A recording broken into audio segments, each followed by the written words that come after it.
What up, everybody? This is Coach Rob from the platform, and I have a special guest with me here today. The Nick Saban of defense, the Vance Joseph of defense, right here, a high school defensive coordinator. Per Max Preps, they're rated number 17 in the nation, and then number three in the state of Florida. I'm talking about my man, Coach Aaron Strumsky. Coach, how you doing? I'm great yourself. Appreciate you for having me. Man, I appreciate you being on, man. I know it's a Thursday or Wednesday night. I keep my days mixed up, whatever night it is of the week, man. But I appreciate you jumping on. So I want to get right into it. So can you start with your journey, and just what your coaching journey's been like so far? Well, I'm a South Florida native, so coming back home after college, I wanted to jump right into coaching just to give back, to the community and try to help some kids, along their journey, like I was once helped and whatnot. So my one of my former coaches was the AD at Western, so that's why I got my first niche. Ended up becoming the defensive coordinator at Western High School. During that, their highlight of their school, which was like a good 7 year span. We were one of the top rated public schools in the state of Florida, top rated defense every year. I've been coaching as a coordinator. Eventually, I moved over to Chaminade-Madonna, where my high school OC, Damon Jones, is the head coach. And now I'm the defensive coordinator at Chaminade-Madonna. It's kind of my 10-year defensive coordinator journey. I've been coaching for 11 years. So it's going by fast, but I've learned a lot. So, Yeah, for sure. So where'd you play college at? so I graduated from the University of Northern Iowa. Wow, so you went from South Florida, the 305, and now you're South in Florida. Northern Iowa. How was that? So it was cool. So I was a talented kid out of high school, but academically I was a non-qualifier. So I ended up having to go to junior college at Ellsworth, where we dominated, top-rated national team at JUCO when I was there '08 and 2010. Then end up All American and whatnot. End up tearing up my leg on an ATV situation, and essentially end up being a retired, medical retirement after signing with University of Idaho and stuff like that. So just made sure I went back and got my degree in the area I was familiar with in Northern Iowa, at Northern Iowa. Tough ending, but I had fun while it lasted. And, now I'm just here to give back. Yeah, man, that's awesome. I mean, I don't think people understand the JUCO grind, and just the. I don't think people really understand that's the love of football there. And for me, when I was coaching, I would talk about everyone's journey is different. And the guy I always mentioned was Cam Newton. I'm from San Antonio guy, and he went to Blinn Community College there outside of San Antonio, JUCO after he left Florida. So everyone's journey it is what it is. And it's one of those things that the grind and you're talking about just putting in work and all that. So can you just explain what the junior college experience was like for you? I mean, explaining it isn't enough. You know what I mean? So Right, it's even worse for the kids that go Division One and then go JUCO because right. they at least get to taste it first and then see it. But I was out of high school. I mean, my first experience was just pulling up in the summer to the campus, and it's like one vehicle in the whole town that's operating right now. So just a ghost town. So that was like the first culture shock. But I got lucky and. The new head coach Mike Vernon just so happened to come from high school in Florida, so he brought a bunch of Florida kids. So I didn't have the culture shock when it came to like lingo and the people that I was hanging out with. We had like 50 kids that were from Florida, so it made the transition a little bit easier. And at the end of the day, I come from a Liberty City, Miami, so there was nothing to go back to, nothing to be excited about for me. So I had to get in the ground. I had no choice. So I didn't have options like some kids, make it a little bit harder for them. But I enjoyed it. I wish I knew some of the things I knew today. I probably would have enjoyed it a lot more. Because sometimes people don't appreciate the grind while they're in the middle of it. And I would do anything to go back to some of those grind moments, just because a lot of the grind made me a better person. So I know if I would have did it even more or even better, I'd be an even better person today. So, but that's how life goes. So Right. yeah. It's fun. I love hearing people's life stories because you know that life is difficult for everybody, right? It's one of those Mhm. things that life is life. You're going to face challenges, and what I thank God about is the challenges that we face, that we're able to bring it back and try to help people that are going through similar situations than what we went through. For me, growing up without a father, things of that nature. So I've always wanted to give back. So that's why coaching was almost natural for me. It's one of those things like I don't want you to make some of the mistakes that I made. I want you to push yourself as far as you can. Can you talk about just you talk about how you grew up and just the process and all that? How do you explain? How do you use that now to really motivate athletes today? It wakes you up in the morning to deal with some of these kids these days in this generation. Just knowing that they don't know and don't understand, like some stuff you just don't know without the experience, and you just can't understand without the experience. And just hoping that you say one thing or you do one gesture that it just clicks for them. It might be the difference of how they understand and how they move forward. And you never know what day that's going to be or what gesture or a conversation that's going to be. So you got to get up every day. Can't miss any days when it comes to stuff like that. But it pushes me because I don't think I'd be where I am today if it wasn't for a special group of men when I was in high school, and those were my football coaches. Weren't the best. I know now they weren't the best football coaches, but they were the Right. best type of men, and that's what I needed in my life at the time. So definitely grateful for coaches like Alan Hill, who's in the Hall of Fame for coaching wrestling, which is what his niche was, and Peter Myers, who's also a wrestling coach, just so happened to coach football on the side. Just great men showed me, better pass, better decision making, and things like that, and it helped me move forward and what I was doing.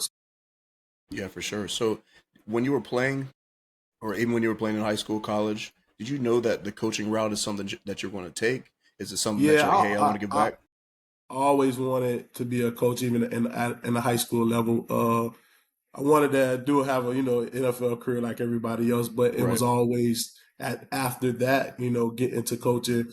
It was the dream was to be the head coach of your alma mater clearly, but as you become an adult, some of those dreams fade away, or you realize certain things, or you realize that really ain't the dream. No matter where you're at, just giving back to a group of kids.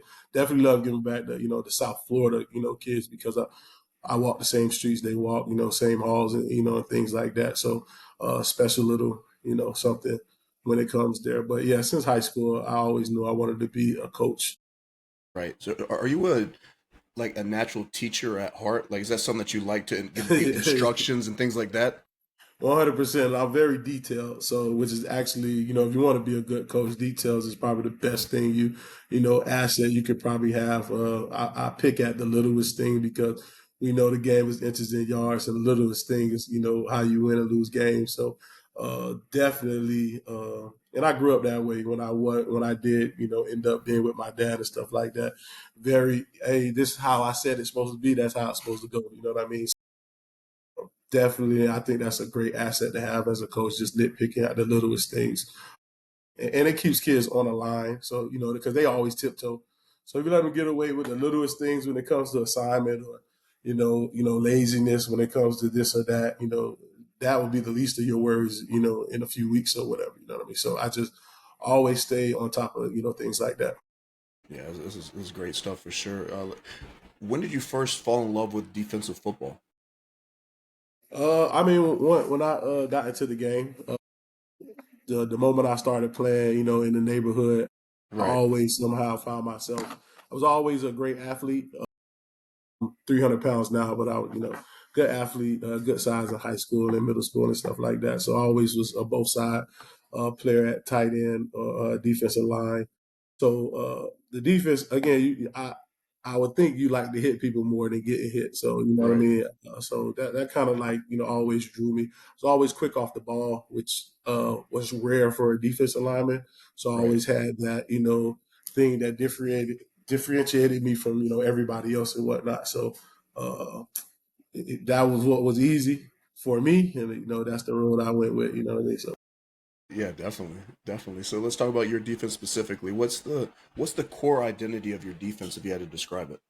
we're a 4-2-5 base defense. We could get into other things, but with how the game is today, more pass.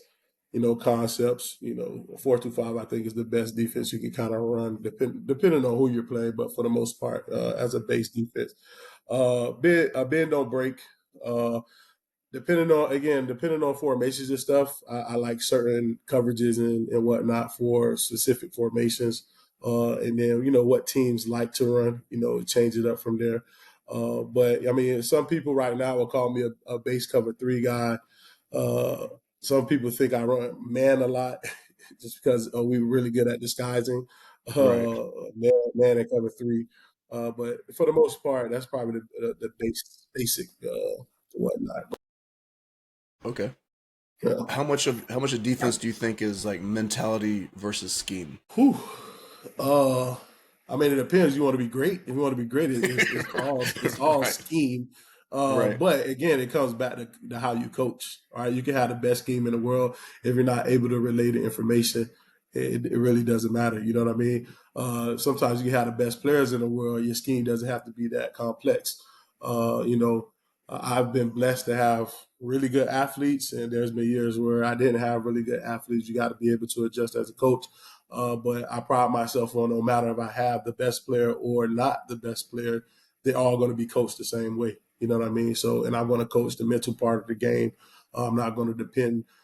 You could give me Jalen Ramsey right now. I'm not dependent on Jalen Ramsey's talent. You know what I mean? Now, at times I might look the other way, but I Right. still teach. I still teach the right way. You know what I mean? And I still am going to limit trying to depend on your athletic ability or your talent, compared to my scheme. And then my scheme has been very successful for the most part. So if I was a coach that really wasn't being successful, I understand why you're not paying attention. But I've been blessed to be around good coaches, learn good things, good details, and things like that. So there's no reason for you not to listen to certain coaching staffs and things like that have done it, that have accomplished certain things throughout their journey and whatnot. So I pride myself as being detailed and coaching everybody the same way.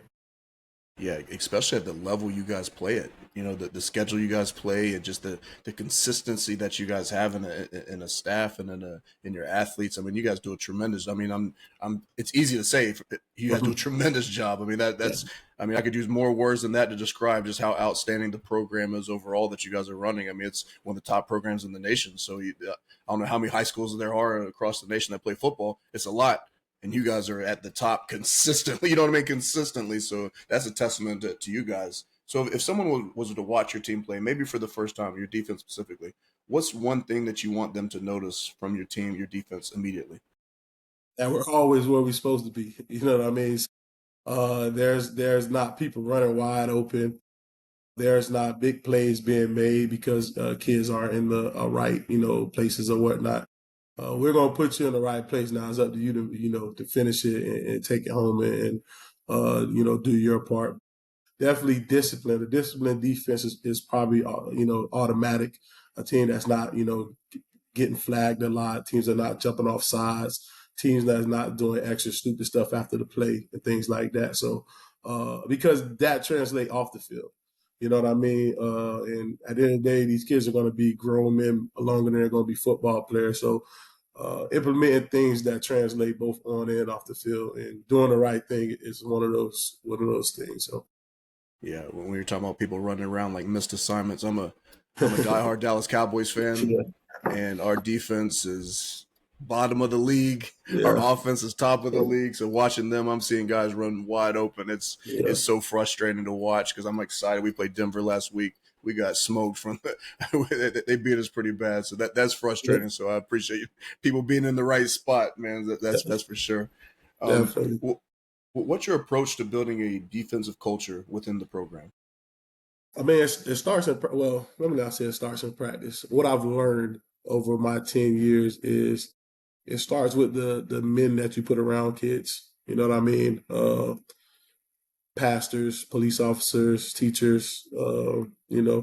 Hardworking 9 to 5 guys that are accountable. Things like that. So regardless of what you always say to a kid, is gonna watch what you do. You know what I mean? So you always want to have great men around your kids that set good examples. You know what I mean? So to start it off for your foundation. You can have the best stuff in the world. You got bad guys around you. It's just not going to work. So that's definitely the first thing, and being accountable. Right. So I tell people, I tell my kids, when they're getting off the rail, when I look back at my life and I say, well, I came from this, but I didn't go down this road, or I didn't, eh, I'm not going to get too deep into that. But again, Right, right. what was the difference? And it always came back to the decisions I made, and the accountability. You know what I mean? So being accountable for your mistakes, you know what I mean? Your decision making, and things like that. If you choose not to watch film, you got to be accountable for when the game comes and you're not doing what you're supposed to do, or something that's so obvious to me because I watched 10 hours of film. Why are you not getting this, right? Because you make excuses. Well, we didn't this or that. Well, no, you didn't hold yourself accountable. You know what I mean? You guys were required to do this, this, and that. So that's some of the stuff. Accountability, family atmosphere. I mean, if you ask anybody that know me, I was doing things that are forbidden, for coaches, when it comes to feeding kids and this and that, whatever it is, you know what I mean? I always wanted kids to know if they were going through a hard time or something like that, they could always can depend on me. My phone was always available and whatnot. Uh, just letting kids, when kids know that you're there for them, that's foundation enough. You know what I mean? No matter if they're good football players or not, I got kids that aren't that good football players that are adults now, and give me calls all the time because it's bigger than football. Kids that are trainers now, or firemen now, and things like that. The foundation of a family atmosphere and holding kids accountable, no matter if he was the best player or the worst player. And everybody seeing that, you know what I mean. You can only respect it even as a kid, you know what I mean. So those are foundations that I think are important and that I try to implement, however I can. Yeah, I mean those are all great words. I know for me, going to practice, being around the coaches, and like you said, watching their every move, because sometimes that's a lot. That's the only time you get a chance to really deal with a professional man. You know what I'm saying? It's maybe the only time that throughout your day, and it's a sport, but a lot of times they're modeling so much. And for me, it prepared me not only for post life or post football life, the military and all that. I was ready to go when I joined the military. I was already ready. It's the mentality, right? That I'm gonna do what I'm told, but I need to be where I'm supposed to be. Kind of like you said, defensive assignment football, right? So I'm gonna be where I'm supposed to be. I'm gonna do the extra work, and that propelled me. So that's all great words, and I know it's talking about feeding players and stuff like that. That's one of those things that I almost feel like as men, that's what we're called to do. If someone's going through troubles or whatever, then why would we not help them out? So I definitely appreciate that. How much flexibility do you give your position coaches when it comes to teaching and adjustments? I mean, at Chaminade-Madonna, they have all all flexibility. There's a great staff at Chaminade-Madonna. I mean, I got Super Bowl winning champions, NFL first rounders, NFL second rounders, NFL. Right. Guys been in the league for 10 years. Guys that have been defensive coordinators previously at Chaminade that went on to do different jobs and still come back and help it, with practice and stuff like that and stay on. So I mean, it's almost sometimes I show up and all I'm doing is watching to make sure everybody's where they're supposed to be and doing what they're supposed to do, and just an echo for the game plan that we all already know we're going to do, and have those guys kind of put it together and whatnot. And most of the times at this point, I'm just calling plays on game day. So, and I guess important decisions and whatnot. But we essentially have three or four defensive coordinators on our defense. We're all just always on the same page. Hey, I was thinking about this.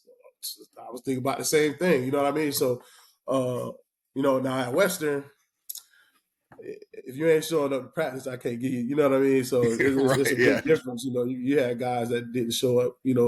Maybe show up to practice 2 out of 5 days and want to make suggestions on game day. So depending, Yeah. you again accountability and effort. You know what I mean. So at Shaman Madonna, everyone's locked in. You know what I mean, and ready to go. So it's almost full flexibility where I'm at now. It makes my job easier. And Coach, Damon Jones has done a great job at just creating an atmosphere where you're not overworked and overwhelmed. You know what I mean? We're not sitting at practice for 4 hours with kids. You know what I mean? We take the academics very seriously at Chaminade-Madonna College Preparatory. You know, so kids get out of practice in a reasonable time and things like that, and it just gives us, well, we're not overwhelmed. We're not sitting at practice again like 4 hours. We're practice an hour and a half, and we're just like college. We're fast paced. We're doing it. We're not sitting around 15-minute water breaks and things like that, going from one station to the next. And just this is just how he's created the atmosphere. And it's just made everything. Makes everything. It's working. If we want to just keep it simple. Right. Yeah, for sure, man. I love that. Definitely. What are some non-negotiables for players playing in your system? Non-negotiables. Yeah, some things that you're like, hey, you can't. This is not gonna happen. Man, non-negotiables. I mean, so it's kind of twofold because when I hear that, I think football and then off the field too. You know what I mean? For So sure. you just not being accountable. You know what I mean? So we're going over something a bunch of times and you just can't get it. And I feel like I'm a great teacher, a coach, and I feel like our staff is a great staff. So if you just can't get it, you know what I mean? You're either choosing, because I know for a fact that if you actually put the effort into it, you're going to get something, right? Because I used to do it when I thought I was the man, never studied, right? When I thought I needed to put some work in because it was might go a different way, I knew everything in the book. You know what I mean? So it's hard for a kid to tell, oh, I'm just not getting it. No, you're not putting for. How much film did you study? Right? What did you go home and think about? Okay, if this happens, what am I going to do? Or if that happens, what am I going to do? So accountability, like not being accountable, kid just school wise continuously getting in trouble. It can't depend on you on the field, right? When that big moment comes, I need a kid that I can depend on. Again, not a kid that's going to make a play. I need a kid that I know is going to be where he's Right. supposed to be at. You know what I mean? So things like that. But I won't say I'm big into the non-negotiable because I am here to get kids better on and off the field. So it's really nothing you could do to just make me like, hey, you know what, you just can't be around me unless you're just being an a hole. You know, maybe you're Right. an a hole kid, or just won't ever take accountability for anything that happens. Yeah, yeah. I think for me, one of the things that it always bugged me was, especially on the offense side of the ball, is not knowing the playbook, is not doing that, like doing the small things, right? It's like you put in an install, you teach it, you go over it, and like, all right, when you get home, you make sure you watch some film. Obviously, you give them film, and you have the plays, and you can see. Obviously, I don't know if you guys are using huddle or not. Obviously, you can see if people are looking at plays or not. Look at the offense. It's like, so, and when you put in a new play, it starts everyone from zero. It says the two plays that they haven't looked at or whatever. So they, if we're not even doing that, then we're only going to be so good. You know what I mean? Like, you don't know what you're doing. Like, I will stay back with whatever it takes to make sure you understand the playbook, but you have to do your part. And I remember being in the military, and I was a drill sergeant, and all that. Speaking and talking to individuals as well. And I'd say, just imagine in high school if you gave everything you had, Yeah, how far yeah. you would be. So let's not wait. Let's not waste any more time. And I try to live by that. Obviously, we're human. We make mistakes, but I try every day, whatever task, like just put everything that you can into it, and whatever happens, happens. As long as at the end of it, you're like, hey, I did the best I can. Then obviously you can live with that. So I definitely appreciate that. You know what I mean? Yep. I tell the kids Um, all the time, I could go to sleep at night if you're in cover three and the kid just out athletes you. You know what I mean? But I for sure. cannot go to sleep. If I lose a game, you're in the flats. There's a kid wide open. We were in cover three. You know what I mean? So definitely. All right, so how do you get kids to buy into playing defense? Especially in an era like everyone wants to be offense. They want receiver, they want to score touchdowns. How do you get those kids to really buy into defense as a whole? Because a lot of times the corners are like, hey, I want to play receiver or whatever. It's like, no, you can go D1. You are best fit for this position. So I mean, I fortunately haven't had that issue a lot at all. Right now, I have a kid playing offense. He's ranked in the nation as an athlete. And he just loves offense. He plays receiver, tight end, and he's a Right, stud at defensive end. You know what I mean? So you never want to push a kid because I hate having a kid somewhere that they don't want to be because just the effort won't be there. You know what I mean? The details, they won't be as concerned with the details and right. things like that. So I'll take a kid that's not as talented that wants to be there, over a kid that I'm trying to force to be there but has a bunch of talent. Now, again, might be cliche. Of course, in a big game, you'll make stuff happen. And again, that comes with relationships, right? I can take that kid anytime I want, and he's going to do what I ask him to do because of our relationship. You know what I mean? So, I mean, if we want to say something, it'd just be your relationship with the kid. You know what I mean? But I try to make sure, I'm not trying to push them over, to our end and whatnot. Just, when I need you, our relationship is there. Hey, listen, I need you. I need you to do this one or two thing for me. And I've not had a problem. I had a kid on the offensive line, like at first he wasn't playing. He was like 6'4", 320 pounds. It's like, bro, I need a nose tackle to come help me. And I've never seen an offensive lineman not want to play D line. Never. First Yeah, kid ever. yeah, But eventually, as time went on, and I built a relationship with that kid, now that kid asks to come play D line. And he's a starter now on the offensive line. But now he acts like in situations like, hey, you need me? You know what I mean? So I guess you want to go back to it is your relationship with the kid. You know what I mean? Never, yeah. never push. For sure, for sure. I remember it was a couple years ago. I mean, the kid's at, he's not a kid, grown man, obviously. He's at Vanderbilt now. Ended up being a 4-star safety, but he played quarterback and receiver coming up all the way up until like his sophomore year. And then they move him to safety. And I mean, look at him now, 4-star, Vanderbilt Yeah. starting. I mean, that's just, it takes vision like that and coach. And like I said, it takes trust too. It's like, hey, don't play receiver.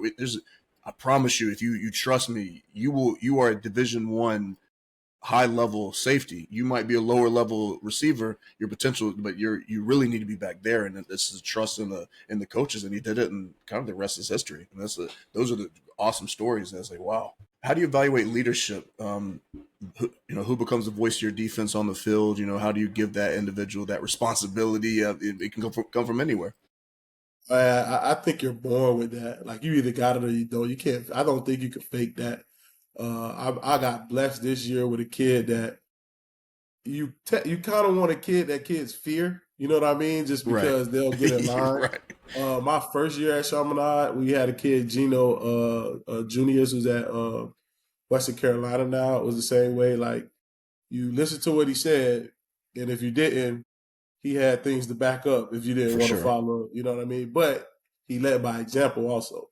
All right, this year we have a kid, Tamoris Campbell, which is he's the same way and a lot bigger. You know what I mean? So, Right. but I think that's a natural thing. Like we try to force kids to be leaders all the time. It is Right. not Right. successful. Like they Right. either have it or they don't.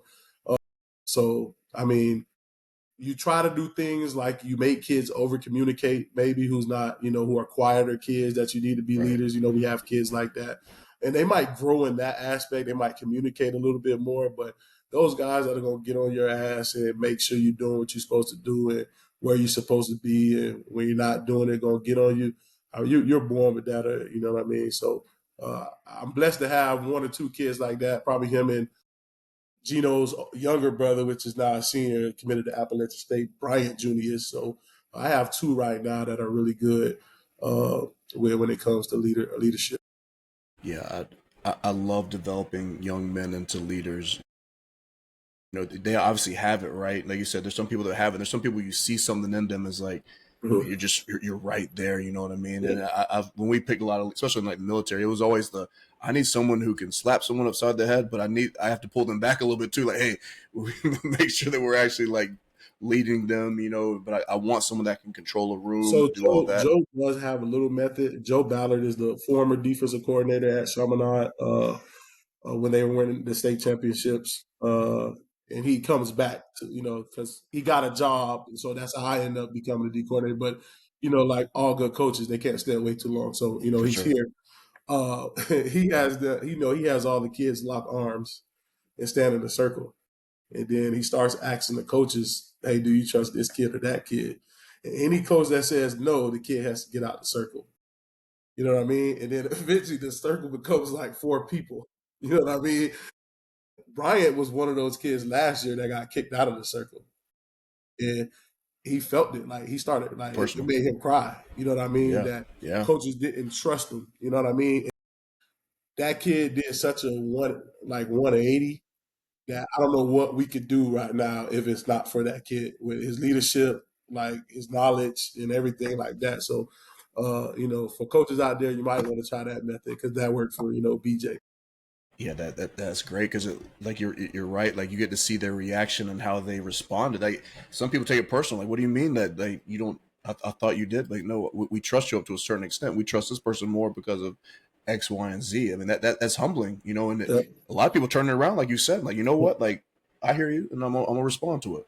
And then do it again later on in the season, and Yep. more people are in the circle, so you show the kids that Yeah. what you've gained over the last couple weeks or months.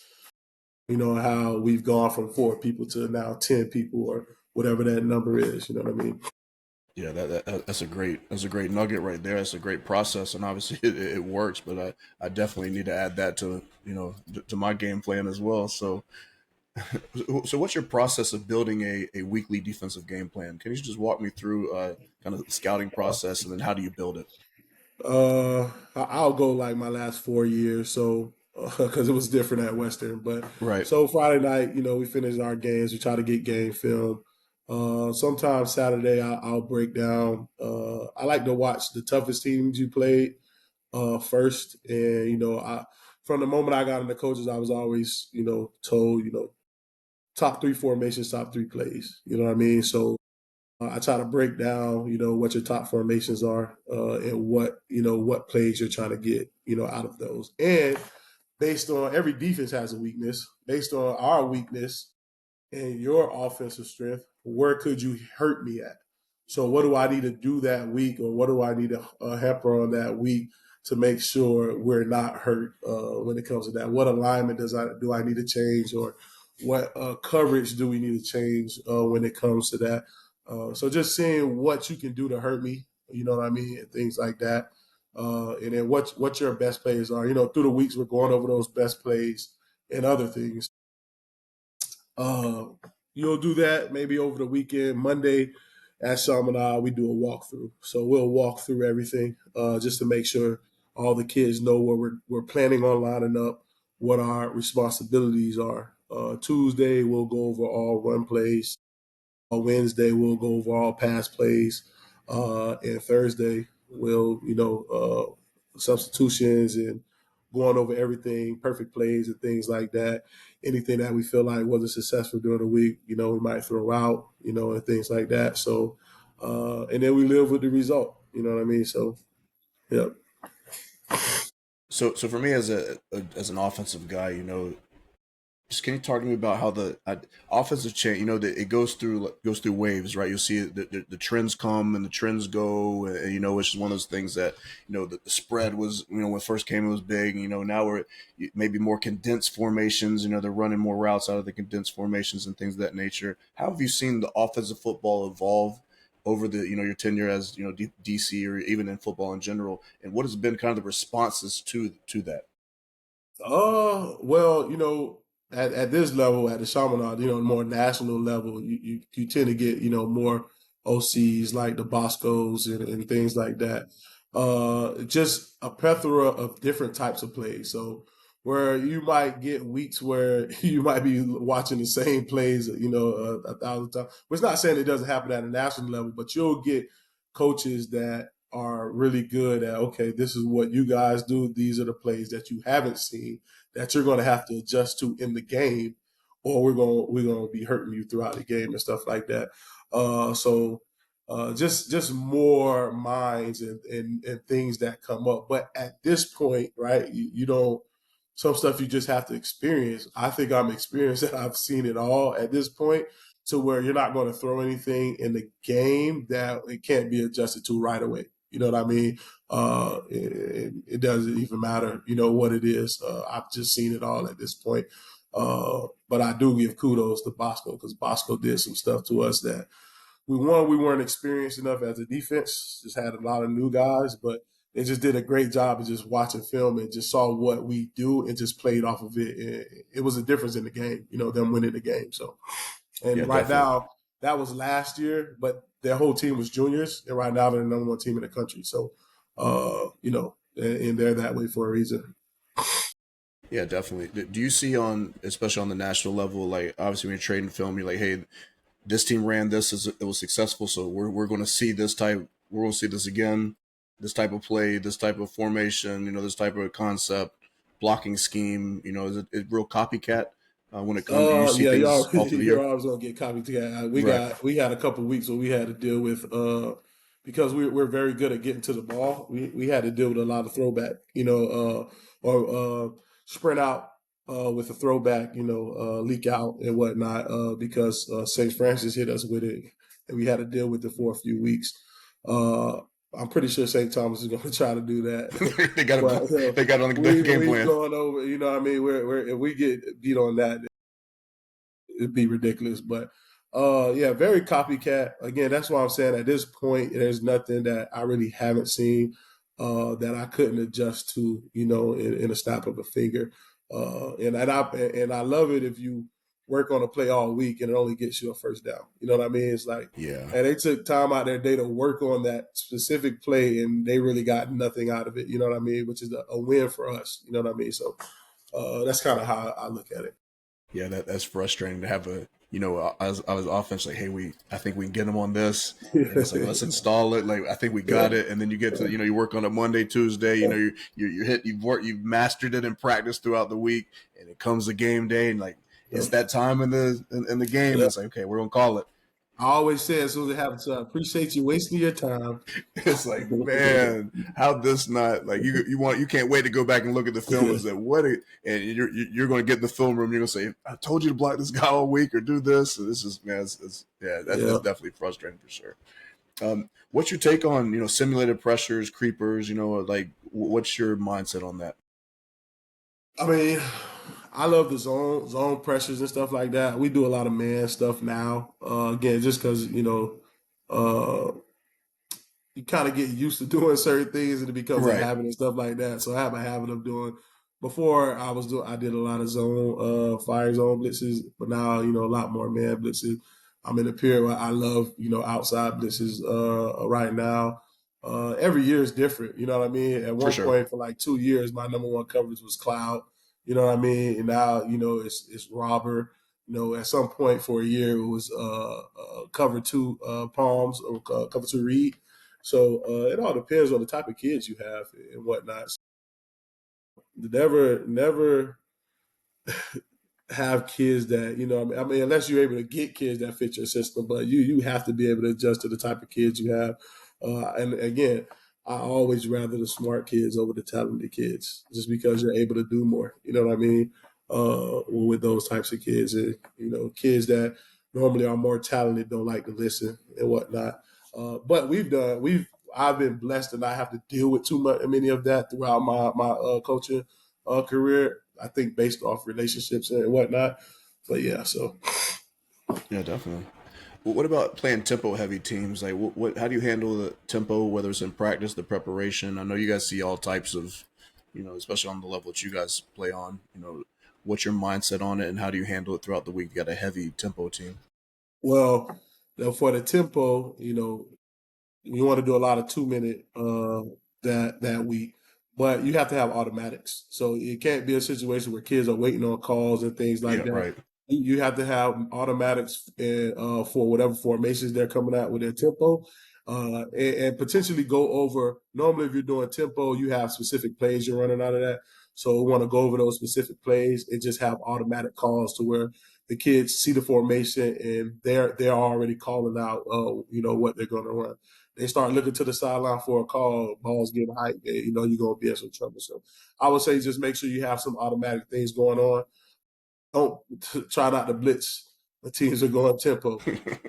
Because if somebody misses, you know what I mean, and the D line is already going to be tired from that, and mad because after a second, the ball's already gone somewhere or whatever. Just play a lot of basic things when people are going tempo.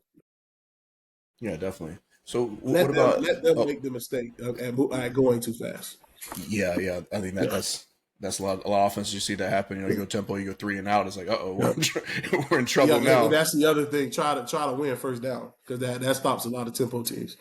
It really does. Yeah. So talk a little about your teaching of the recognition, whether in formations, motions, and tendencies of the other team. Yeah, well, the spring is more of our like really coaching periods and stuff like that. So we always want kids that are able to sit down with college coaches and be able to have the same terminology and talk to them, or when they ask questions, just know what's going on. So a lot of the times in the spring, we just make sure kids understand gaps, but they understand what formations are normally called. Everybody has different terminology, but a lot of stuff is the same terminology. Doubles, duels, twins, stay off, sit back, 20 personnel, what 11 personnel. Some of these kids, don't know what 11 personnel is, 10 personnel, 21 personnel. So just spring is making sure kids understand stuff like that. So when we get into game situations or practice and stuff, when we're talking about stuff, we're all on the same terminology. You know what I mean? So again, we have specific things for specific formations. Now that'll change week to week, but normally a kid knows where he's supposed to be when he sees a certain formation, what's the name of that formation, what are maybe the three top plays that team can run out of these formations, especially game specific and whatnot. So those are things that, again, when you have coaches like Darren Smith, that's won national championships and Super Bowls, and a lot of times NFL guys aren't good coaches. This is a For great sure. coach. You know what I mean? A great D line coach, Sean Smith, which is the former Dolphin DB coach, Joe Ballard, who's a 15-year defensive coordinator.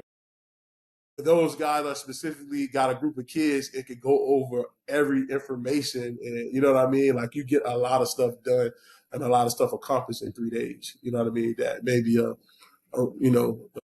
not so good coaching staff is able to accomplish because they just, the knowledge is not there. They don't have enough guys with the knowledge. Or, yeah. If I got five guys talking to Sean Smith, another five guys over here and over there, you're just gonna get a lot more done than 15 guys talking to one person. You know what I mean? That's just you know, simple as it goes. So I'm lucky in that aspect. When I was at Western, it was a little harder because DB coach might not have came to practice today, so now I'm coaching DBs. You know what I mean? So I'm a defensive line guy at heart. So now my defensive line is over there. They got to go with the O line instead of getting coached up details, from me and whatnot. They got to go with the O line and be bodies for an extended period of time or whatnot. So again, it's a blessing to be in a situation. But the more knowledgeable guys you can get, the easier that type of stuff is. Yeah, for sure. And you gotta earn the spot you're in. You know what I mean? Like Yep. you have to put in the work. So Yep. what did that time at your previous high school? How did that teach you? Because now it's two different mindsets, right? Because you have to do it all. I mean, you have to do a lot at your previous stop, but now you're with people who have done it for so long that you're standing in front of the room, and if you don't know your stuff, they're gonna be like, coach, like Yeah. that's not gonna work. 100%. So going from like a place where, and again, don't let it. I don't want to make it seem like I didn't have a coach there, like I Oh, for sure, did, 100%, hundred but percent. it just wasn't the same. It's night Right, and day. You know what I mean? Just trusting yourself the whole time, and like, hey, I gotta. Nobody's watching the DBs in the game. Like why is this person not watching the DBs? Like this should be easily fixed. You know what I mean? Having right, to deal with that to going to Western, and it's like, all right, damn, I don't got nothing to do because everybody's, doing it. Like I got to go take a couple kids on the D line on the side. I'm maybe go do the defensive ends today. You know what I mean? But it's right. just, but again, it's beneficial too because you don't get worn out from the hours of just grind the whole time. You know what I mean? So that's kind of the difference. So just try to. A lot of people want to be head coaches too fast, I believe. Sometimes it's just I've had, a number of offers and Of I course. keep Why wouldn't you? declining because I rather wait for the perfect situation. And you need the number one thing you need to make sure is that you have a coaching staff that's ready to go. So, because if I take over as a head coach, I'm there to build the program, I'm not there to just win some games or get my name and this and that. I'm there for to change the culture. It'll be a difference maker. So uh, you have to have the right amount of guys around you and whatnot. So Yeah, for sure. I mean, it reminds me of Denzel quote. He said, all money's not good money. All jobs are not good jobs. You know what I mean? Like you jump on it too early, and it's like, man, it just Yeah. really, especially right now, you're at a national program. There's Mhm. probably not a school in Florida, that wouldn't want you to on their Yeah. staff as a head Yeah. coach. The Yeah. 90% of the schools out there would say, yeah, Mhm. but if it's not the right fit, then it's Yeah. like, all right, well, that's probably not the best opportunity for you right now. So, how do you balance that when it comes to, you got your own aspirations, and you got your goals and your dreams, and it's with the right opportunity. Like, how do you balance that mindset? I mean, a lot of it is just not having an ego. You know what I mean? Right. When you're in stuff for the right reasons, like people try to get me to go to college all the time, like, and For that is sure. not. I'm here for kids and kids only. You know what I mean? So, and not having the ego of wanting to have my name on stuff or just not want to be on all the social medias or posting and stuff like that. The stuff I've done, for kids over the last, 12 years or so, 7-on-7 for my high schools is just bar none. You know what I mean? I'm not saying there's not guys out there doing the same thing, but I'm at that 1%. You know what I For mean? sure. And if if I'm going to be a head coach, it's going to get done the right way. You know what I mean? So it's not hard for me to balance it because it's either this or it isn't. You know what I mean? There's no in between, Right. and I'm not thinking about anything in between. So it's kind of simple for me. I try to keep it simple as that. You know what I mean? And then I'm enjoying my time and what I'm doing. You know what I mean? And being a head coach is also a headache. So Right. who's running to go, have a headache also, you know what I mean? So that's kind of how I see it. Yeah, that's kind of like, before, when I was coaching, my mindset was, there's nothing else I wanted to do more than offensive football. I just Yeah. love it. Yeah. I just love it. But for me, it's like when doing these interviews, taking a step back, and all military stuff that I've done, and you can see it, as, in athletes as well.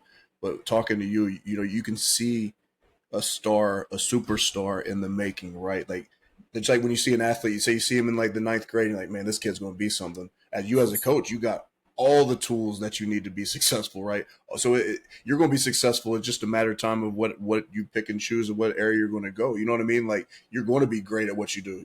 You're going. It's just a when you choose to take another step. And that's if you take another step. You know what I mean? So that for me doing these matches, there's so many outstanding coaches and athletes and players, outstanding people in general, that this is the best part of doing this. And when I stopped for family reasons, I had to take a step back from coaching. And this has been one of the most exciting parts of it. It's just like meeting people that you wouldn't necessarily meet.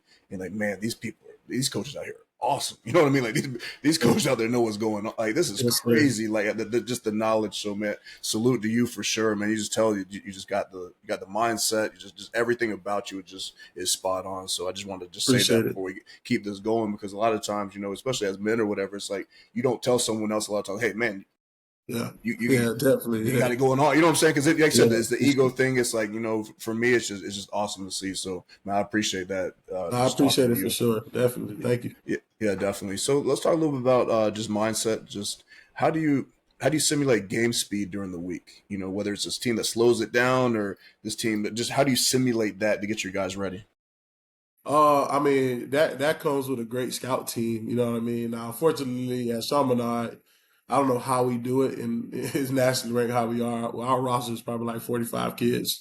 Right, So, you try to make sure your scout team guys are bought into getting everybody better. And that's where it starts. So just, not allowing the scout team guys to, BS on blocking or, just make it look like a walkthrough or not run the routes full speed and things like that. So I think you making sure your scout team is locked in is probably the best way you can try to emulate a game speed. And then at the end of the day, ones versus ones, you try not to do as much of it, because you don't want kids getting hurt and things like that. But nothing's better than full speed with ones versus one. So, and at a place like Chaminade, where you have as a defensive coordinator, the offense has this kid going to Kentucky, that kid going right, to Florida State, that kid going to Miami, that kid going to Texas. right, This kid is a 4-star. He's just a sophomore, has 35 offers. The offensive lineman is going to Arkansas. Like you're getting the best of the best in practice, and then you got a right. great mind like a Tyler Tate that's just going to do things, make the kids think throughout practice. The games kind of become, somewhat easy. when we're in situations and things like that. So I've been blessed. And even at Western, we had great talent too. Maybe not the abundance, but there were always guys that were Division I guys.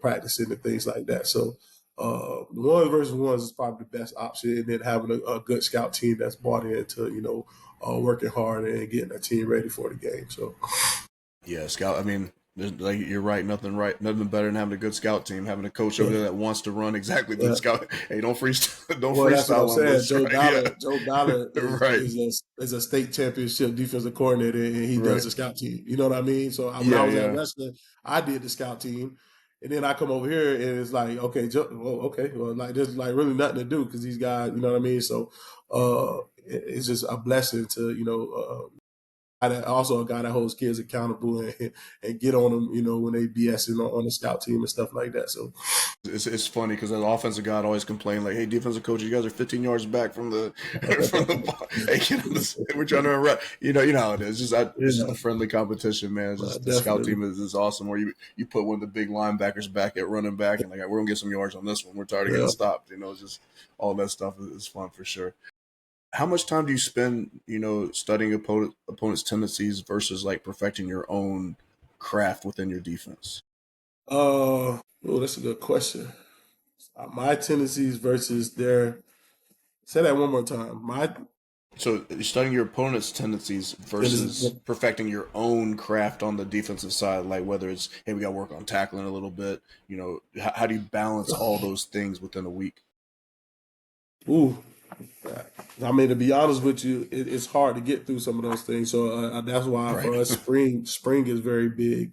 You know what I mean? Because we try to get through our tendencies and those details of like tackling and job assignment and stuff. We try to do as much as we can through the spring. So when the season comes, it's just kind of nitpicking at little things, and we're more focused on our opponent at hand. So that's kind of how we handle it, and it has been successful. And the kids see any and everything throughout the spring.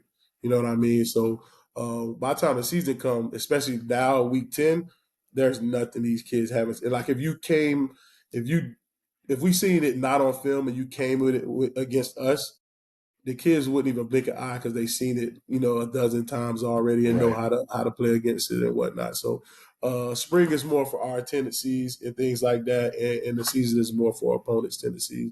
We just nitpick a little thing about our stuff and whatnot. So Yeah, definitely. So when it comes to say maybe during the off season or whatever, is there any college coaches or NFL coaches, maybe any other high school defensive coordinators that you kind of who are your favorites, or maybe you take some things from this guy, or you really respect how this guy works? well, I got lucky because when I was at Western, one of the guys I thought was really good was Joe Ballard. And then I ended up coming over to Right. Chaminade and ended up getting to learn and continue to learn from him. I thought the Miramar head coach, which is AJ Scott, came in with a lot of good game plans. And these are guys that, clearly are in the area, so I got to see. I normally don't steal anything from anyone because, you got to believe in what you're doing. For sure. And whatnot. But I've taken a lot of stuff from Joe and stuff that I wish I had when I was at Western because I think I would have been a state champion at Western if I knew one or two things that Joe was doing and I had implemented in what I was doing. That's how close I thought we were.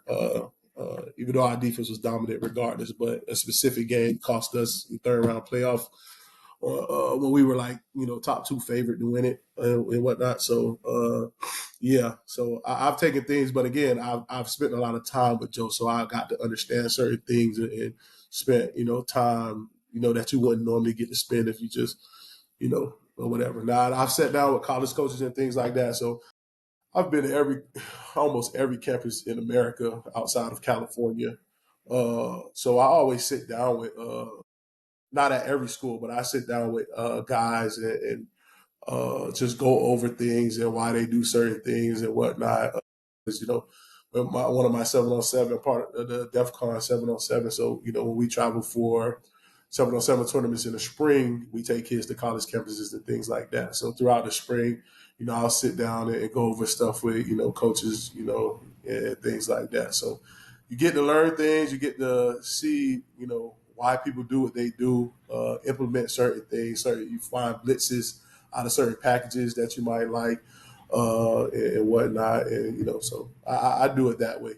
I Yeah, don't like the those whatever they call it. You meet go at the hotel and they got like 18 the clinics or whatever. codes. Yeah, the clinics. Yeah, yeah, I can't sit long enough to just listen and listen to that stuff. So I get a lot of one on one yeah. stuff, and I had like again the good thing about being a college player is like all those GAs and stuff are defensive coordinators and stuff now. So you get 100%. to so like FIU, DeWitt coached me in college and stuff like that. So I'm right down the street. I got a Division I defensive coordinator that I could go over stuff with, and just a lot of other guys and whatnot. So Yeah, definitely, definitely. So you mentioned 7-on-7 a little bit. I'm from San Antonio. You said DEF CON. I used to compete with Clayton Guillory all the time. That's my guy, man. that's DEF CON Texas. We DEF That's CON Texas. South Yeah, Florida. yeah. But There's a that's my guy. difference. Yeah, is there a difference? Well, we're kind of, but we the big dogs. We the big I know dogs. that when they come down because they go to South Florida Battle Tournament, that Yeah, opens up every January, right? yeah. We won it last year, DEF CON South Florida. Yeah, yeah. You guys had the quarterback from Jones, right? Was that your guys' quarterback? Yep. He's a dude, man. He's got man, Yes, his arm quickest talent is, release. oh Yeah, my quickest gosh, release. Yeah, it's crazy. First time I saw him throw up close, I was like, yeah, wow, it's one of the yeah. best. It's I crazy. mean, like, wow. I watched him the first time in this like in live in the state game, but the poise he has like in the pocket, like I've never seen in high school. It's like just like no matter what's going on around him, he's just like sitting there and just get stuff out, like what I mean. So nothing distracts him in the pocket. So Yeah, he's an awesome quarterback. Yeah, for yeah. sure. So we're talking a little about 7-on-7. My guy Clayton. Shout out to Clayton, Cornerstone head coach there in San Antonio. He's always representing battle and all that. Like, I Yeah. love that. I love competing against him. I love just he's a good dude. So, but I definitely love giving him L's. why not? Right, I do too. But he got me once in a championship on a 7-on-7, so I do have to give him his respect on that. But we should have won. We should have won, but at the end of the day, it's all competition. But so what's your mindset on 7-on-7? Some people are like, especially it depends on where you are. The people are like, hey, don't do 7-on-7. Like Yeah. it's a waste of time. But I love it. I love the game. I I really mean, do. But again, I see people complain all the time. I'm gonna take it away from football. You know what I mean? Some of these kids. The first time I went like on a like vacation, like out of town, was for 7-on-7 in Las Vegas. So I was 26, and the 16-year-old next to me was like, I had to wait to 26 to go to Vegas and have fun. Like he's 16. You know what I mean? So some of these kids that only know the cities they're from and the blocks they hang out in, get to go for the most part at this point free because of sponsorship and stuff. Get to go across the country and compete and have fun instead of sitting in a house that who knows what's going on, and for things sure, like that. I would never tell a kid not to go do 7-on-7 or go have fun. agreed. Like some stuff isn't about football. You know what I mean? It's about getting kids experiences to where they're not shell shocked when they have to go to Wisconsin and play football because that was the only school that offered them or whatnot. And now they got to go home because they never been out of town. And I know what that felt like. You know what I mean? And that and whatnot. But I think certain positions is great for like a DB. If you're a DB and you could cover in 7-on, a regular Yeah, football game is easy. You know what I mean? I don't think it's that productive for quarterbacks because again, there's no pass rush simulation a part of that. So you're literally just standing there, just throwing perfect passes and stuff like that. Depending on the referees, it's no work for the wide receivers. Anytime you touch them in 7-ons, like you have some tournaments you can't even jam. Like it makes no yeah, sense that's to me. You know what ridiculous. I mean? So, but I love it, and I'm a defensive guy, so I love it for DBs because again, if you can cover, you can play the game easy, and then it depends on the 7-on-7 program, right? So some 7-on-7 programs just shows up and plays football. Some 7-on just tries to get the best player to play football. I'm doing 7-on to coach football. So I'm coaching kids understanding of cloud. Okay, cover three. Okay, well the 7-on is a little different because it's more empty than 3-by-1, a trip, open with a running back. So it's different concepts, right? them getting to understand those concepts. Now, a couple of my players play for me, right? So these are extra reps they're getting, Exactly. right, of learning or getting on the same page terminology with me and things like that. So I pride myself on coaching up kids and getting kids experience, right? So when I see some of these coaches always crabbing, like I do, side eye look at them like, oh, why do you always think stuff is related to football? Oh, they should be in the weight room or this, and that. First of all, nobody's lifting weights on the weekend. Right. Okay, Yeah. Yeah. so Right. this is on a weekend. Right. Track is Monday through Friday. Weight room is Monday through Friday. Monday through Thursday on some programs. 7 on is on the weekend. So, like people when they say certain stuff, it doesn't even make sense. You know what I mean? So you should be doing all that. You should be doing weight room and track throughout the week, and then going to work on your craft on the weekends. You know what I mean? So I don't think it hurts kids to be doing that. Now, some stuff getting out of hand, 100%. You know what I mean? But I would never tell a kid, no, don't do 7 on. You know what I mean, or whatnot. So that's just me, though. Yeah, that was kind of my mindset on it. And I remember when 7-on-7 first really was getting big, the tournaments and all that, is one of those things that you were taking athletes, like you said, like that never been maybe somewhere else. And it's almost like a family environment. I'd take a bunch of athletes with me and my own kids, that my Yeah, kids are older now, but we go get an Airbnb and stuff like that. We're just, just talking about life and playing a little football. The practices were always fun. It's just it's a great bonding experience. It's really just another chance for another touch point for that kid just to experience, maybe something a little different, and that's the knowing that they can do something. If they see it, then they're like, hey, I can make this happen. So I'm a huge fan of it. I did it a long time ago. I've always loved going to the games, going to the events. So that's just my thing.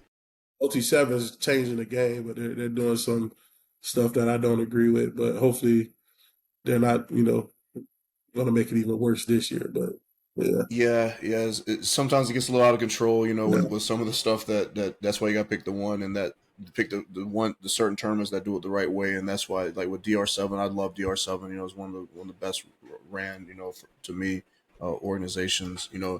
Baron was my guy. I mean, he still is my guy, obviously. At Pylon, those are all events I've done battle stuff, through Clayton, that stuff that came. They didn't really come to Texas that much. It comes to Florida a lot, but a lot of times not in Texas as much as definitely. some of the other stuff. He threw a couple of things in San Antonio, and he had his own league there in San Antonio as well. So all that was fun. I just Yeah, we development. won. We won the national championship in San Antonio. When was that? What was it? Not last year, but the year before that. Okay, I was already out. Yeah, Oh, yeah, you want? yeah. What was that? Cornerstone, At Cornerstone. and that's his spot. He's man, Yeah, he's the yeah. head Oh, coach I there know. now. Like So man, that's yeah. his So that's his I spot. rub it Cornerstone's not a in bad every school. chance I get. Yeah, it's a good. They have so many events there. Obviously, youth football in Texas and Florida is obviously Yeah, it both looks like huge. a college campus. It's It crazy. does.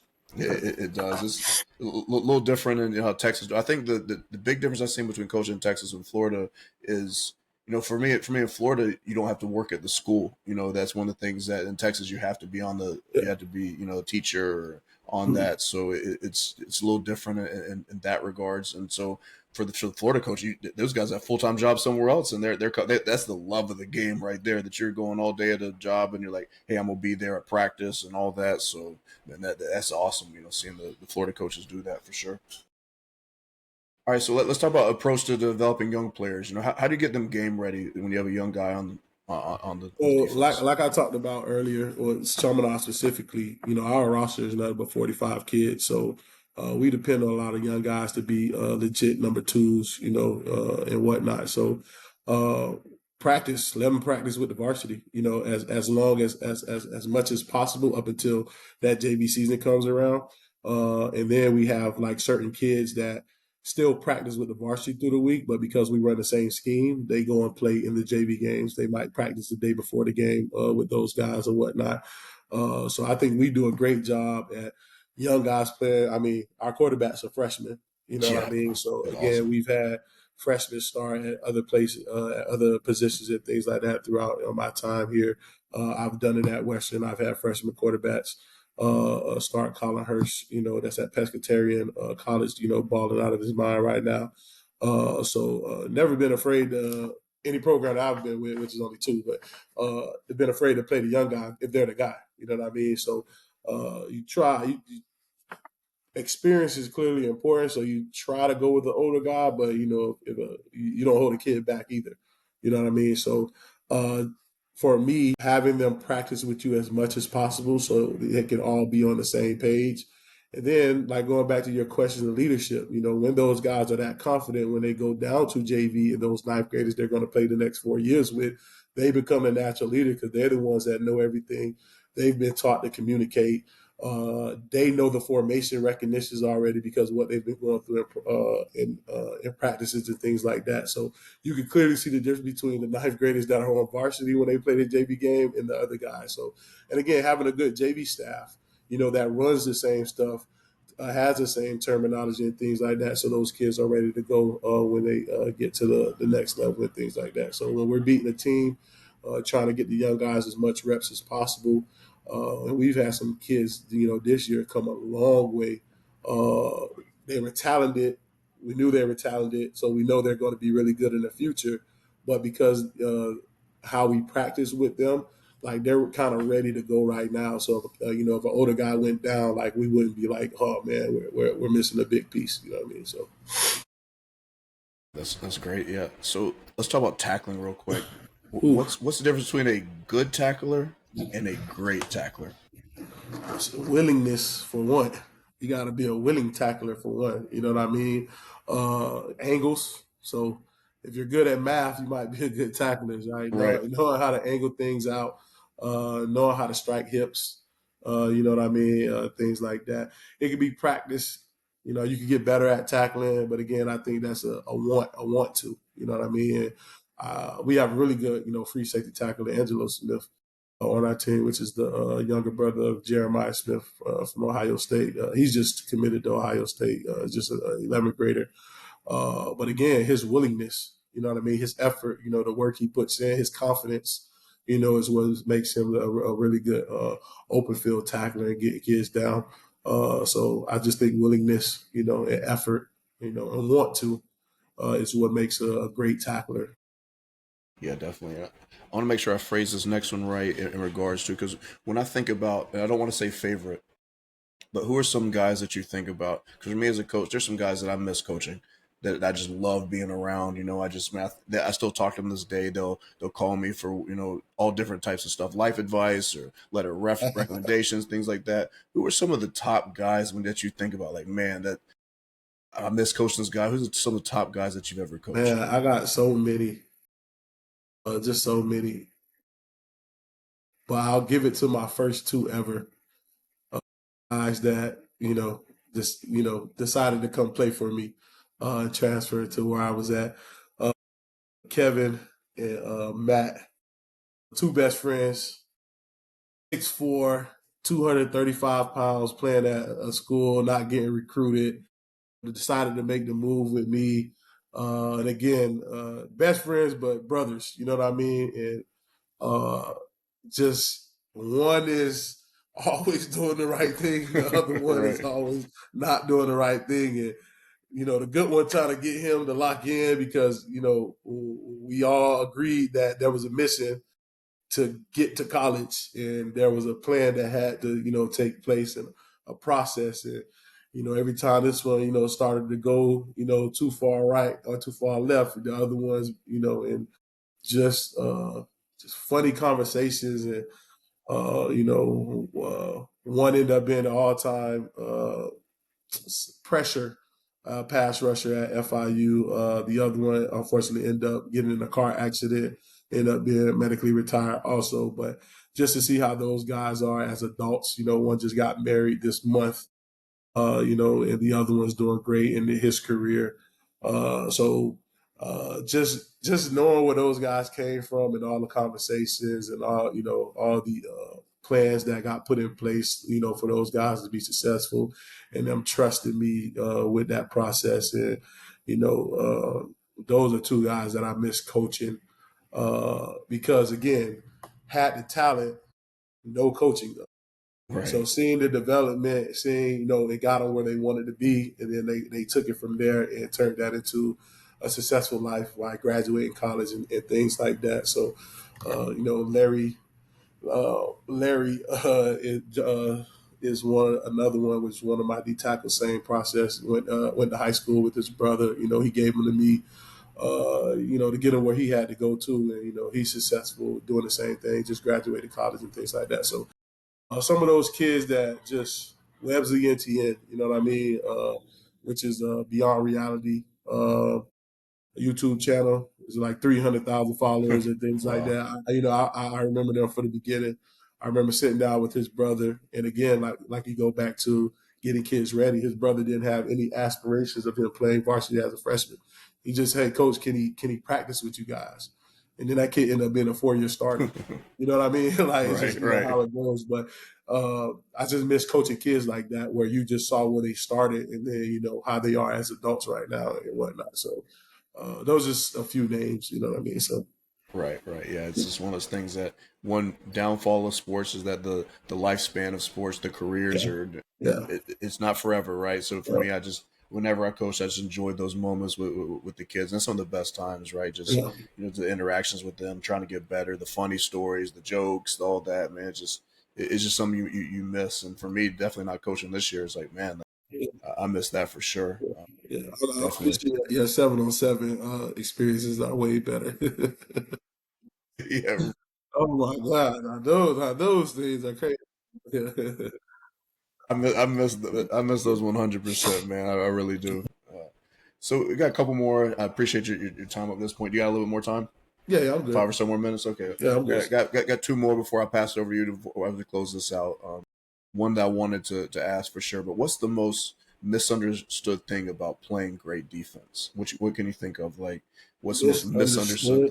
Misunderstood. Misunderstood thing. Like, What do you mean by some that? just so maybe you'll say, hey, you got to do this, or if you don't do this, and you can't be considered a good defense, or hey, if you're then don't break doesn't work because you're just letting them march down the field. You know what I mean? Like some of the Who you're mindsets like playing? that. Who you're playing?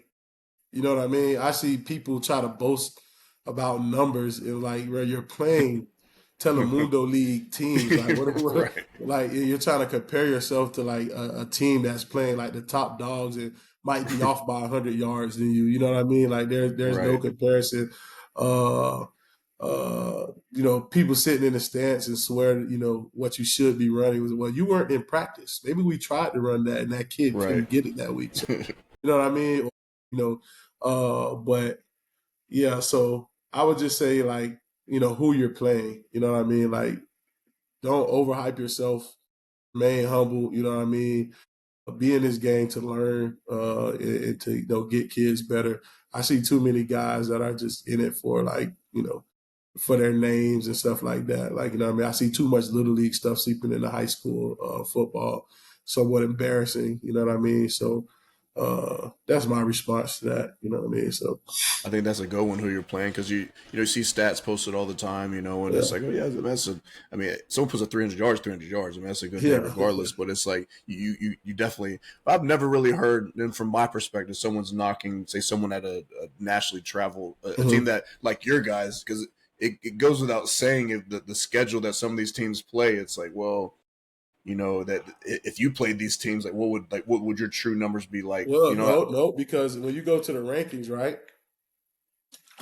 And let's say we're 6-2, and a team that played nobody's 8-0, like they're ranked ahead of somebody like 6-2 on the national. Like it makes no sense. Like you really think if we played you guys, you know what I mean? So Right. it's like things like you guys are, you guys tripping a little bit, but that's kind of what I mean. Like just remain humble, keep working, you know what I mean, and whatnot. So that's just my opinion, though. So Yeah, that brings up a good like conversation that's kind of happening here in the Central Florida area. I'm sure you know the First Academy here in Orlando. yes, I Um, know. I know the first academy. I'm sure, but they're playing people all over, right? So it's Yeah. like I think when you see some of the rankings that come out, like where do you put them? They play Lakeland this week, which is going to be a crazy game Well, it all at depends Lakeland. though. That when you're paying the top teams, though, you can't lose to all of them. You know what I mean? That's what you see. Me and my son, we talk about football all the time, but Yeah. we were having a conversation and say, hey, you're playing a lot of the top teams. It's like, well, it, just playing, and I'll leave First Academy out of it Yeah. because Mm. but just playing a good team doesn't make you good. You know what I'm saying? It doesn't Yeah. make you necessarily a good you can put anyone on the schedule, Yeah. but it's just what does the games look like? And I'm not talking about first. I'm not talking about any team specifically. Just mention it as a whole. Playing a tough schedule and losing every game doesn't mean anything, right? Yeah. So it's just one of those things that's a conversation here in Central Florida in regards to Well, first academies. Like, what I would tell you is good for though is a team that's playing people and losing is ready for the playoffs. You know what right, I mean? Compared to a team that's playing nobody and winning. You know what I mean?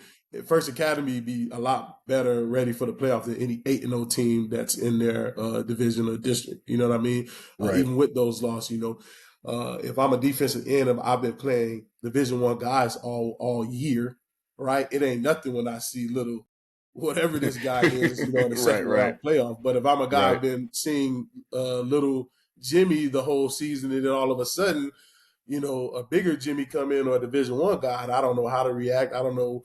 I didn't have the experience from week 3 to say, "Hey, this stuff worked. I can't do this now." You're learning that type of stuff in the playoffs as you go on. So I definitely still respect the team that's playing people and losing rather than a team playing nobody.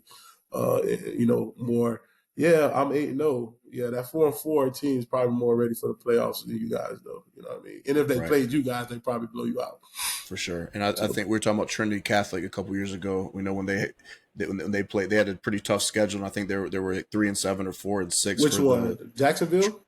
Trinity Catholic in Ocala, Central Florida, and they had like a 3-7 or something year, and they made it the championship, and ended up losing the championship. But they were prepared by the tough schedule that they had. Which is one of those things that prepared them for that. That branches off to another question. So, do you know anything about, obviously big game here this week is going to be Lakeland in the First Academy? Have you seen anything on Lakeland this year? You know anything about them? Lakeland. I mean, I was at the state game last year, so Right, I know right, that. right. I want to say who they played somebody early. I might have film on them or Yeah, let me. whatever. They've had they traveled to California, played a team. Let me pull up Yeah, their schedule real quick. yeah, yeah. Let's I know the talk about kickoff this. classic. They had a pretty tough game. I don't know. It's not going to be mentioned there, but let me see their schedule. I forgot who they played. Maybe it was Northwestern. They played kickoff classic. Yeah, let me. I'm a Lakeland Max Prep. They lost to De La Salle in California. That's really the only loss they had. But the kickoff classic, I think they played All right, so you got Miami Urbandale Northwestern. by 10. Yeah, lost to De La Salle by 4. Yeah, I haven't been paying attention to Lakeland. Yeah, they got some dudes there. Yeah. Let me see this. I'm gonna go. I think I'm still gonna go First Academy. Yeah, they got First Academy's got some guys over there for sure. It's at Lakeland. It's on Halloween, man. That game is going to The be only must thing is, watch. I just find because I have watched First Academy stuff. I just find them too predictable. So I mean, it's gonna come, but they have the guys. You know what I mean? For sure. So I'll still take First Academy probably. I think they're probably gonna be they're good in the right areas. You know what I mean? When it comes to high school football, they have the trenches, which is hard. Especially across the board. So I will go First Academy. It's gonna be a good one. It's gonna be a classic for sure. Last question I got for you is, how do you want your players to remember you as a coach? A funny guy that they can always depend on. You know what I mean? When they need something, uh, and whatnot. But just a person that was always there. You know what I mean? A person. I mean, again, just like a father, you hope they realize how you try to make them accountable. And hopefully, when they become adults, you continue to get texts that I'm getting, which is, I appreciate, or, I now realize what you were saying that day. You know what I mean? So just a guy that tried to hold them accountable and teach them things, that they were going to experience, throughout their time. So could care less about the football part of it. You know what I mean? So I don't think I ever, when I get texts, it's more about life stuff than it For sure. is. Right. Yeah. Hey man, that football day when I did this, in that game, that showed me, how to pay this bill, today. But it's the life skills, the long conversations because I was Mr. Uber for a long time, so I've had a lot of long conversations, a lot of important conversations. You know what I mean? A lot of men conversations with kids. So I just hope those experiences, has guided them in some type of way to make better decisions as adults. Yeah, 100%. Yeah. So the kickoff classic was Northwestern versus Lakeland. Northwestern won, I think, Well, pretty convincingly. but Northwestern blew them out. Yeah, I don't, 40-3. Yeah, I'm gonna take First Academy. I'm sorry. They won 40-3. But that was kickoff I class. think I think First Academy is a little like it's hard to get trenches in high school. And a They team that got has yeah, trenches is they can make the game a little easier. Now again, I haven't been paying attention enough to know what they're running.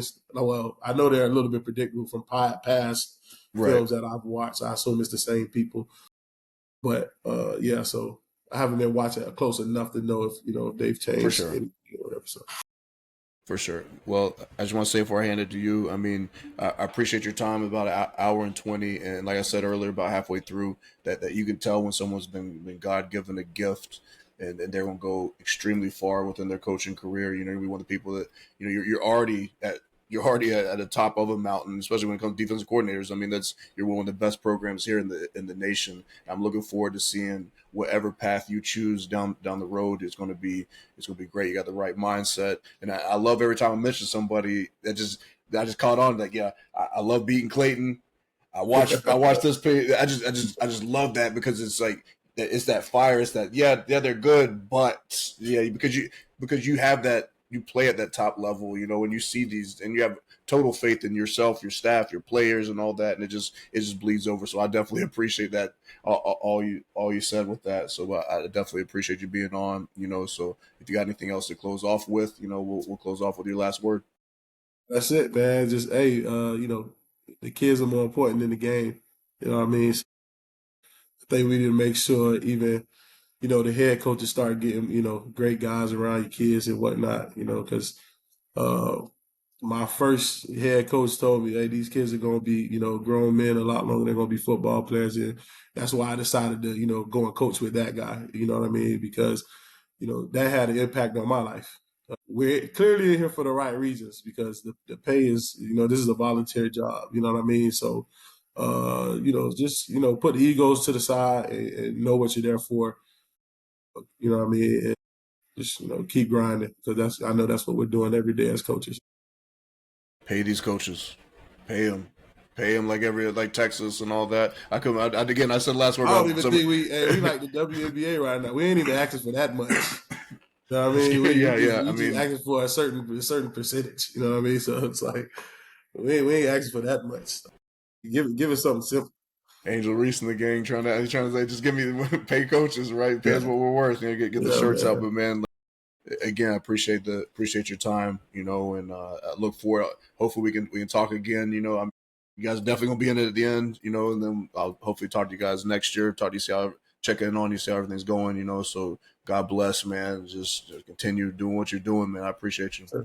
Appreciate you. Yes, sir.